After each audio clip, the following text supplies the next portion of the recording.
Hello students, in this lecture I will discuss about the arguments and parameters and how to pass parameters in a function with some example. So arguments and parameters are variables used in a function. Variables used in a function referenced are called arguments. These are written within the parenthesis followed by the name of the function. They are also called actual parameters as they are accepted in the main program. Variables used in the function definition are called parameters. They are also referred to as a formal parameters because they are not the accepted value. They receive value from the calling function. Parameters must be written within the parameters followed by the name of the function in the function definition. So arguments are classified basically into two categories. Number one is actual parameters and another one is formal parameters. The actual arguments are parameters defined in the main program. These variables are used to place the formal arguments when any function is called. The program format you can see in the slide here. In the program there are three variables, that is a and a, b, and another one is result. They are of integer types, and when you execute this program it will prompt a message, enter two numbers. It will scan two numbers a and b. User have to enter the number, then you have to call a function. You can see there is a name of function sum which is called, and the value returned by the sum function is stored in the variable result, and finally it will print result. So you can see here in this example, when you call function, how you call function? You have to write just the name of the function with the parameters following by semicolon. Whenever you call the function, and during the calling function whatever variable you pass, these type of variables are called actual arguments, or you can say actual parameters. So whenever you pass these two variables a and b, it will copy in the function definition. Like here the function definition of sum is written, and the variables defined int x and integer y. Then the value of a will be copied into variable x, and the value of b will copy it into variable y. Then it will calculate, and after adding x, y, the value will be stored into variable c, and it will return c. It will return value to the calling function, and calling function will assign value to the variable result, and it will be print. So during you call a function, during calling the function, whatever variable you will provide, then these variables, these parameters are known as actual parameters, or you can say actual argument. Another parameters are formal parameters. So formal arguments are the parameters declared in the brackets in the function definition after the function name. They are also called dummy arguments, or you can say parametric variables. All the operations are done on these variables.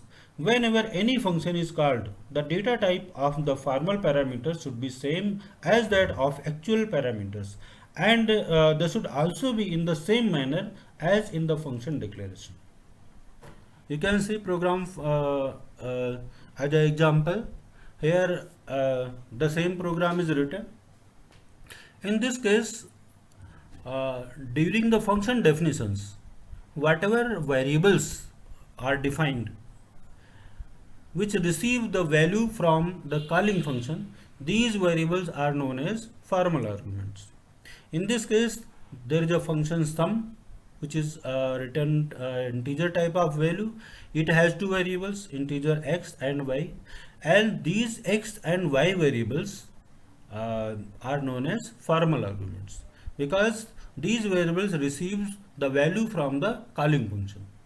So during the definition of any function, whatever variable defined intended to receive the value from the calling function, such type of arguments are known as actual arguments. And further I will show you uh, by doing by executing a program. Now I will discuss about the function parameter passing. How you pass parameters in function. We have seen that two-way communication between function can be achieved through global variables. This technique has its own limitations and drawbacks. Let us now see how this communication between the calling function can be improved and made fruitful. The two-way communication between the various functions can be achieved through parameters and return statements. The set of parameters defined in a function are called formal or dummy parameters, whereas the set of corresponding parameters by the calling function are called actual parameters. I in previous slide I show you how actual parameters and formal parameters are can be defined. Uh, uh, in the previous example, as you find that the arguments are sent to the function and their values are copied in the corresponding function. This is a sort of information interchanging between the calling function and the called function. This is known as parameter passing actually. It is a mechanism through which arguments are passed to the called function for the required processing. So there are two methods of parameter passing. Number one is call by value and another one is call by reference. Call by value. For better understanding of the concept of parameter passing, let us consider example as you can see in the slide. There is example of call by value. Here one function I have taken, that is named as swap. It has two variables, that is two parameters I will pass, and here I have taken two variables a and b, and both have assigned value 100 and 200 respectively, that is a equals to 100 and b equals to 200. So before swiping these value, I have printed here the value of a and b, so that we can understand properly after the swiping value, we can see the effect properly after swap. So I have called here swap function, and swap function will not return value because it is type void type of function. So during the definition of function, I have taken two variables here, variable a and variable b, and inside the function there is a local variable, that is temp, that is of integer type. Here swiping code is written like temp used as a container. So temp contains the value of a, and the a will contain the value of v, and further v contains the value contains in the temp. So a value have been changed, interchanged the value. So now when I will call the value, then the value of a, that is 100, passed to the swap functions variable a. Here both the values, because I have taken the same variables, so always keep in mind both values are different. The values, the variables a and b which are taken in swap, so there are local to swap functions, and the variables a and b which I am going to pass in swap function, that is local variable for main function. So they have allocated at different memory location. So here you can see after swapping the value, it will print the value of a and b. When we call swap function, the values of a and b will pass to the swap function, and after swapping it will print the values. So such type of activity operations are known as call by value, because I have called the function by passing values of a and b. So such type of phenomena is known as call by value. Okay. So further I will discuss about these concepts by taking a real example. Uh, Now I will discuss about the call by reference. So in the if the programmer desired that changes made to the formal parameters be referred back to their corresponding actual parameters, then he should use call by reference method of parameter passing. This technique passes the addresses or reference of actual parameters to the called function. In fact, in the called function, the formal arguments receive the addresses of the actual arguments by using pointer. For instance, you can see in the slide, in order to receive the address of actual parameters in the type, it will exchange the values with the help of example. I'm explaining you. Just see, there is one function here, that is I have taken same named as swap, and there are two variables also I have taken here. Before exchanging, before swapping, I have printed the value also. In this case, just see what is the difference between call by value and call by reference. In that case, that is in call by value, I have passed the value during the calling function, but here I want to show you that except the value, I am going to pass here the address of variables. That is, when I call the function swap, I have passed here the address of variable A and address of variable B. So address operator is also indicated by ampersand. Already you all know. So ampersand A and ampersand B, what it means? The address of A and address of B. But the normal variable, suppose in previous example I have passed value I have passed variables A and B. So normally when I pass A, so its value has been passed, like A equals to 100, so 100 will passed. But suppose I passed value 100, and during function definition, whatever variables I have defined there, like in the previous example, in this example I have passed value 100, so 100 value will copied at the memory address of the A. So A is a normal type of variable. It can store the value of another variable. But in this case, suppose you are going to pass address. Here I am going to pass address of A and address of B. Means I am passing here reference only. I am passing here address, not actual value. So always keep in mind that normal variable cannot hold the address of another variable.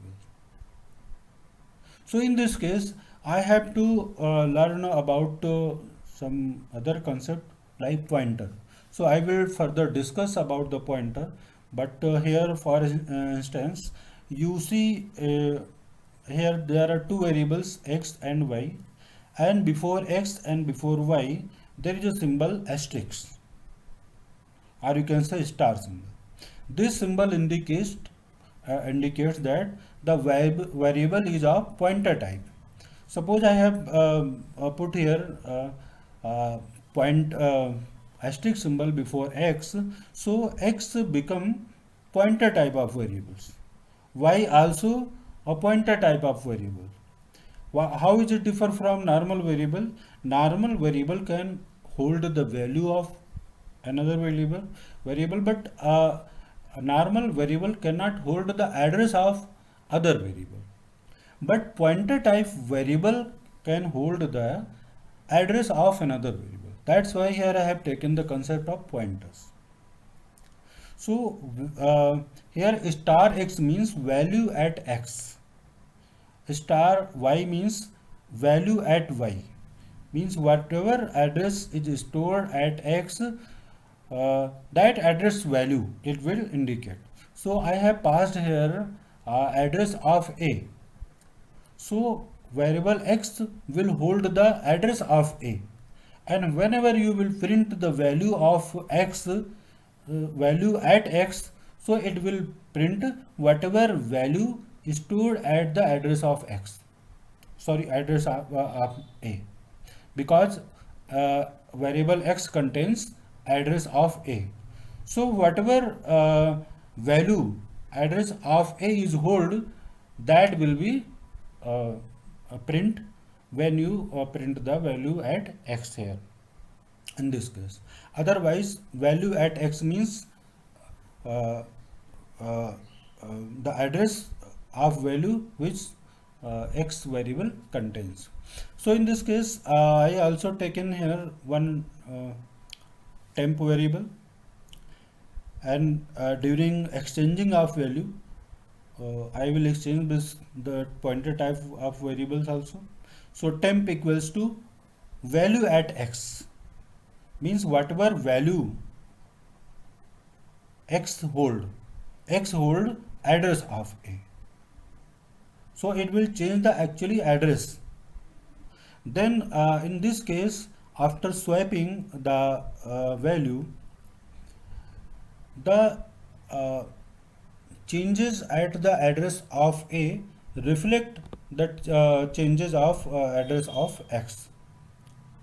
But in the previous example, in this case, if you change the value in the swap function during definition swap function, it will never reflect in the function main when you will call the function. But in this case, whenever you will change here, that's why here I am taking I have taken here different variables x and y. So whatever change you will occur here, it will reflect in the main function, whatever variables existed in the main function. So because here in this case, in the case of call by reference, there is exchange of address, not value. So if you change the address, then it will reflect in the main function. So here whenever you will change, that's why I have taken the swap function void type. Void type will never return value, but whenever you change in swap function the value at x and value at y, it reflect in the directly reflect in the main function. So whenever you will execute the program, you will see here without returning value, whenever you call the function swap, then it will reflect the change because of the same memory location. So the basic difference between call by value and call by reference is, in call by value we simply pass the value of variables to the function definition, but in case of call by reference I will pass the address, I will pass the reference of the variable except the value of variable. So this is the basic difference between call by reference and call by value. Okay, now I will discuss different aspects of function calling. Basically, there are four different aspects of function calling. Actually, when we define function, we call function. So sometimes function may pass value, but not return value. Sometimes function required value, but return also return value. Sometimes it may be it may no pass value and no return value, like this. So there are four different aspects, like function without arguments and without return value, function without arguments and with return value, function with arguments and without return value, function with arguments and with no return value, with return value. So first I will discuss here function with arguments and no return value. Here the called function receives the data from calling function. The arguments of parameters should match in number, data type and order. All these three things must match. But the called function does not return any value back to the calling function. Instead, it prints the data in its scope only. It is one-way data communication between the calling function and the called function. These functions receive value from the calling function. They work upon the received values within their body and generate some result. They utilize the result themselves and they do not send back any value to the calling program. So you can see in the program there is a function named biggest which pass two arguments. This function is with arguments, and when you execute the program it will prompt message. User have to enter the value of x and y. So you can see the definition biggest, definition of biggest. It has two variables, integer a and b. Whenever you call the function, it will pass two values here. It will pass two arguments value, that is x, value of x and value of y. The value of x will copy to the integer a, and the value of y will copied into b. So here the procedure is written just to compare two values whether it is biggest or smallest. So I have written here one condition: if a is greater than b, then print biggest elements is a, else print f biggest element is b. So whenever this function will execute, it will print the message. It will never return value, because you can see in the definition also, function definition, it is followed by void, prefixed by void. So void means it muted the function biggest, it will not return value, but because of it contains parameter, so it must return values from calling function. So the value of x and y, when copy into a and b, it will compare and it will not return, it will automatically print. Whenever it execute, it will print the result whether it is biggest elements are a or biggest element is b. So this is the example of function with arguments and no return value. In this case I have passed arguments in the function, but the function will never return value. And in the next example, that is function with arguments and return value. Here you can see in this example function with arguments and return value. So the same example you can see, function with argument, it will pass argument and it will return value also. Whenever you will execute the program, so you will see first you have to enter the value of x and y. It will copy to integer a and integer b respectively. So it will compare the value. If a is greater than b, then it will return a. Otherwise, else, if the condition is false, then it will return value b. When it will return value, it will function will return value to the calling function. So biggest xy is calling function. So whenever it will call the value, whatever value will return from biggest function, it will assign to biggest xy, and biggest xy calling function will assign the value to variable big, and then it will print. So here in this example you can see the function biggest pass the arguments, and the biggest function when it will execute, it will return the value to calling function. So this is the example of function with arguments and return value.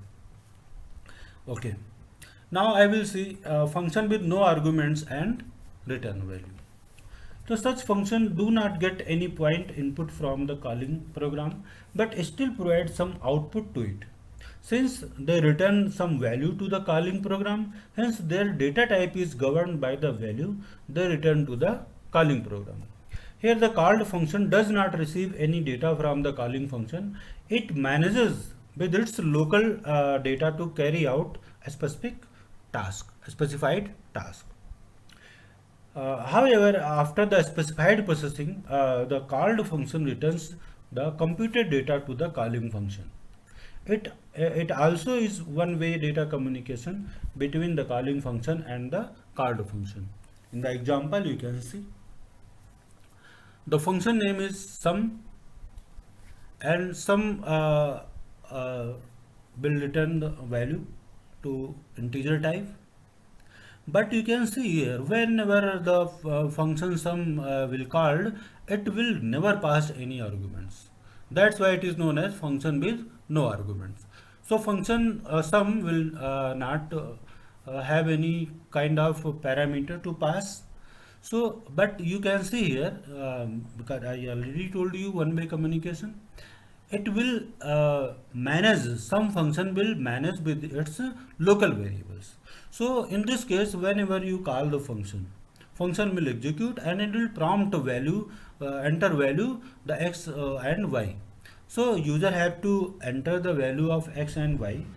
First it will add x plus y, then it assigned to z, then it will return the value of z to the calling function. Now you can see the sum function will not receive data from anywhere. It manages by its local variables. So in this case, whenever result will be calculated, it will return the value that is result to the calling function. So calling function receive the result and will assign the value to variable sum1, and the sum1 value will be printed. So the output will be the sum is equals to whatever value will assign to sum1, means whatever result will be there. So this is the example of function with no arguments and return value. Now I will discuss function with no arguments and no return value. As the name indicates, these functions neither take any input from the main function nor do they return any value to it. They simply perform the task for which the command have been written in their body. Since these functions do not return any value to the main function, hence their data type is declared as void. You can see in the example void sum, void. I use void because of the function sum is never return value. Here the called function does not receive any data from the calling function and it does not return any data back to the calling function. Hence there is no data transfer between the calling function and the called function. So the sum function is written here. Neither it receive any data, neither it return any value. So whenever you just call, you have to just call the function sum. So whenever you will call the function sum, it will prompt a message, enter the value of x and y. User have to enter the value and x, y. It will assign x and y. So x plus y will assigned to z, that is the result will be assigned to z, and whenever result calculated, the last statement is written printf, the statement is equals to z. So it will print the value of z. So this is the example of function with no arguments and no return value. So there are 4 aspects, and to more clear, you just type the program, you just execute the program, and these 4 type of aspects you must have clear. So I have seen the example here. that is function with no arguments and no return value, function with no arguments and return value, function with arguments and return value, function with arguments and no return value. So these are various example I have given you. I made you understand. I made you understand how it works and how the communication perform between called function and calling function. And for further uh, to clear the concept, you just open that C editor and type the program, compile the program, then you will we understand the concept properly. Okay, now I will explain you some example by executing the program. Here I will cover all the aspects I have discussed in the previous slides. So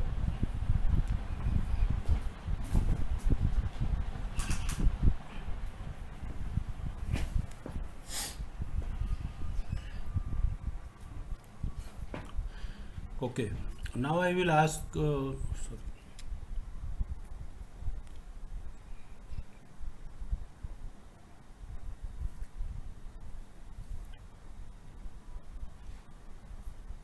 Okay, now I will show you some examples by executing the programs.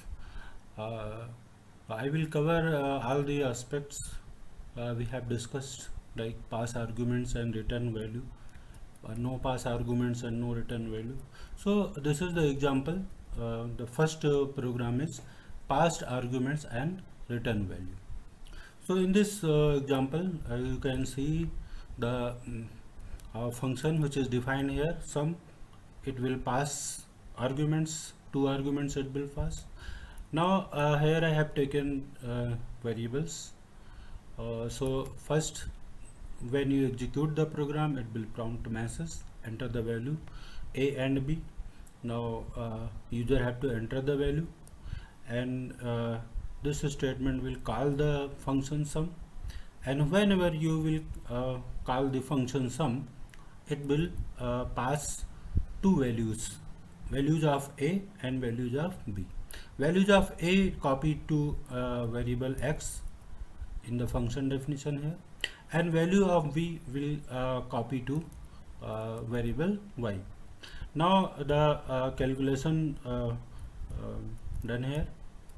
The result of x plus y will store in C, and the variable C is returned by the function sum.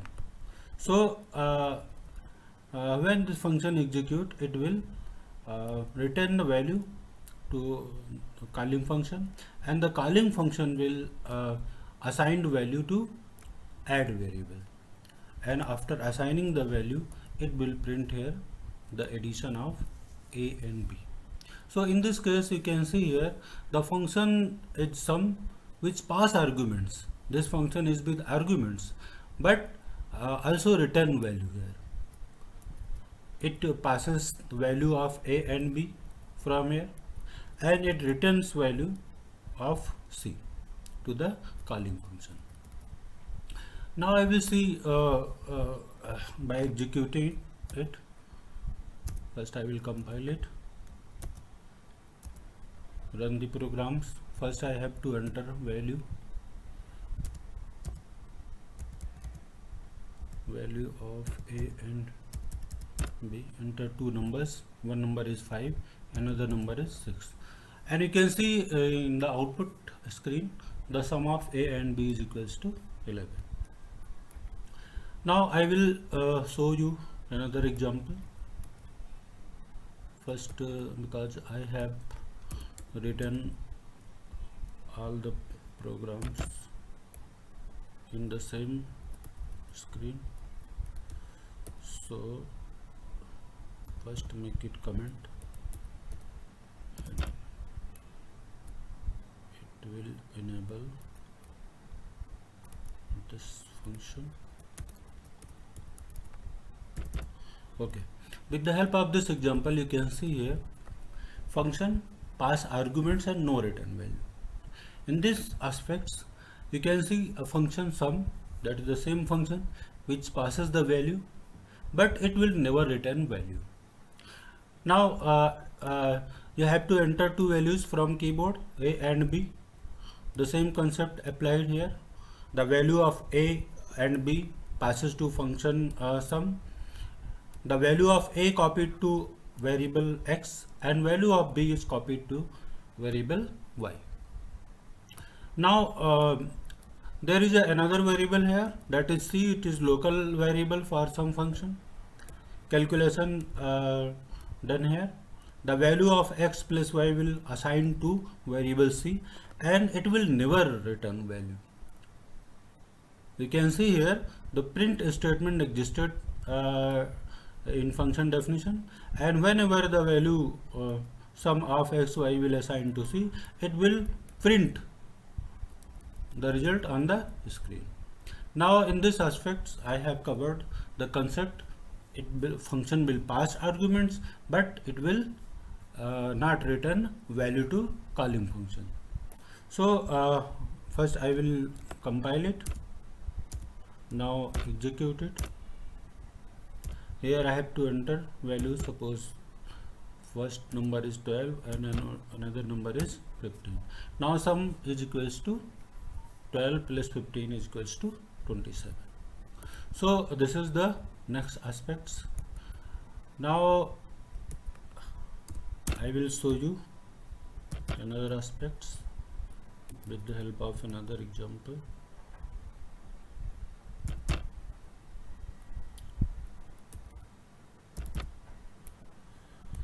Okay, next example is no pass arguments and return value.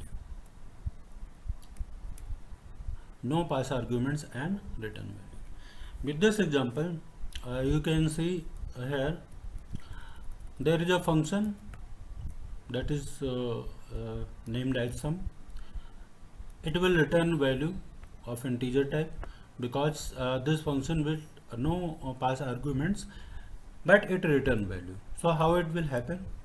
Here S is a local variable for main function initialized by 0, and only here I am calling function sum, and the value some function, whatever value return some function will assign to S, and it will print the value of S in the main function. So you can see here the definition of this function. Functions will return integer type value, so int sum. Now in case of definition, there are three variables: integer X, Y and Z. These variables are local to some function. First it will prompt a message, enter the value of X and Y. User have to enter two values which assign to X and Y respectively. Now the sum of X and Y will assign to Z, and this function will return value to calling function because of the statement written here, return Z. Now whenever you will execute this program, the Z value will return to calling function. Calling function is sum. I already explained you the value returned to the calling function. We can call function from main. So first let us see how to execute it. Just first I will compile it, then I will execute it. Now in this concept, value, first value is 10 and second value is 20. Now you can see the result. The sum of A and B is equals to 30. So the same result you will get in all these aspects, whatever concept you use, and it is depend upon the need of the user. So this concept is no pass arguments and return value. Here I am never passing any value from calling function, but it will return value. It will return the result to the calling function. So in the next example, the last aspects, first we should make it as a comment. Just to make it easier, I have written the program in same screen just to save our time. Now last aspect is no pass arguments and no return value. This example shows the concept no pass arguments and no return value. So you can see example here, function sum followed by prefixed by void, because of it do not return any value. So function calling here, just I have to write the function name followed by semicolon. It means function has been called. Now see the function definition, because of void type function, so void sum. There are three variables here, integer x and y, x, y and z. It will prompt message, user have to enter the value x and y, and whatever result will calculate the function, it will assign to z, and immediately result will be printed here. Now in this program you can see no pass arguments. There is no arguments passed during calling function, and also it will never return any kind of value. So this aspect is known as no pass arguments and no return value. Let us execute it. Alt C, compile, Alt R, run the program. Now enter the value 50 and another one is 60. The sum is equals to 110. Now I have explained you with the help of real example all these aspects of functions, and you have to write the program and execute it properly, so that you can properly understand the concept of these aspects.